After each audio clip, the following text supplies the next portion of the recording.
this week we're going to talk about groups. You'll notice a little bit of overlap from your Methods 2 or Groups class, but there will be significant differences also. So the repetition is good, makes it stick in your brain, and so that's a good thing. Alright, so first of all, like I said previously, I like to have definitions so that we are clear on what we are talking about. So, first of all, let's define a group. A group is at least two individuals gathered together because of some common bond to meet members' social and emotional needs or to fulfill some mutual purpose. The Social Work Dictionary describes groups as a collection of people brought together by mutual interests who are capable of consistent and uniform action. So there are typically two types of groups. There are formed groups that are established by individuals or by an organization, and therefore the members convene for a specific purpose, and membership can be voluntary or involuntary. And so you can think of maybe some examples of that. If you have a court-ordered group, that would be a example of a group that is involuntary. Then you also have natural groups. These begin in a spontaneous manner with people coming together on basis of informal attraction, common background, shared interests, location, etc. Some examples of these are peer groups, gangs, cliques, and friendship groups. So why do people join groups? Well, they do it to participate in an activity because belonging to some groups offers some prestige. There is the need for belonging and intimacy. Some people join several different groups, and some of these groups might even have conflicting values and goals. So, why do social workers care about groups? Well, Schulper and Galinsky said that social workers should care about groups because it is a way for individuals to share common interests and pursuits. It's an opportunity to provide supportive information and motivation, and there is the ability to exert greater influence on the social environment if you're in a group than one single individual. It also enhances creative and problem-solving potential so that you are exposed to a multitude of perspectives that are different than one's own perspective, and this can initiate ideas and enhance creativity. There's also small group forces. Members can exert social pressure and influence on one another. And there's also the accountability piece.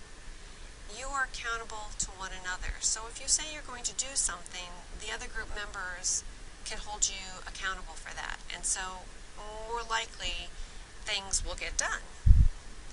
And then there's the convenience factor. It's an efficient way of communicating, solving problems, and making decisions. Social workers have a long history with groups. It started primarily in the settlement house movement. It began in the late 19th century as part of the social reform movement. There were, of course, terrible working conditions of the poor, especially in cities, and language and social barriers of individuals who were poor, especially immigrants, was significant. And so we have Jane Addams and Hull House in Chicago in, those of you who like years, 1889. And groups were formed for a variety of purposes. They were formed to fight for improved living conditions, for better working conditions, and they also allowed individuals to increase their recreational activities so that they were able to connect with one another. After World War I, there were social reform movements, diminished with onset of such agencies as YWCA, Scouting, 4-H clubs, so on and so forth. There was individuals such as John Dewey and Mary Follett, who both advocated for participatory democracy, which involved involved groups. And then during the 1930s, efforts were made to professionalize group work within the field of social work. In the 1940s, we have the emergence of treatment groups. There's became a closer association with the psychoanalytical movement, led to increased use of groups for treatment. So social workers used group work in mental hospitals, in child guidance clinics, in prisons, in children's institutes, in public assistance agencies, and in schools. And then, shortly after that time frame, because of the increased use of groups, the American Association of Group Workers was formed in 1946. And they were able to publish a statement defining group social work as the role of enabler using both group interactions and program activities to contribute to individual growth and achievement. And then, in 1955, we had the formation of the National Association of Social Workers. And social workers joined with caseworkers, policymakers, administrators, and community organizations to form the group of the National Association of Social Workers.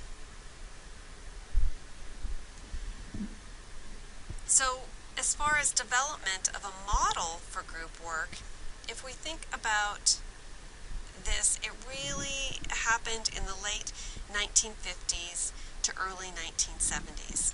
And there was the idea of using professional values of social work, practice wisdom, growing knowledge about groups to identify the common tasks that social workers must perform in their work. And there were three major concepts of social group work that occurred. The first one was a social goal. The social goal is that workers have a role to enhance individual growth, learning, and development.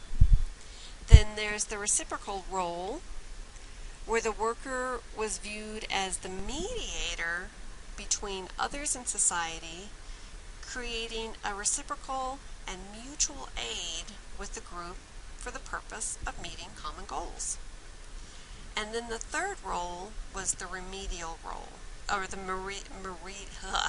remedial model. This was interventions with individual members, the group and the social system intended to achieve individual and social goals. Whoops. Or save that for the next one. So, and then in the 1980s, new group formats started to emerge.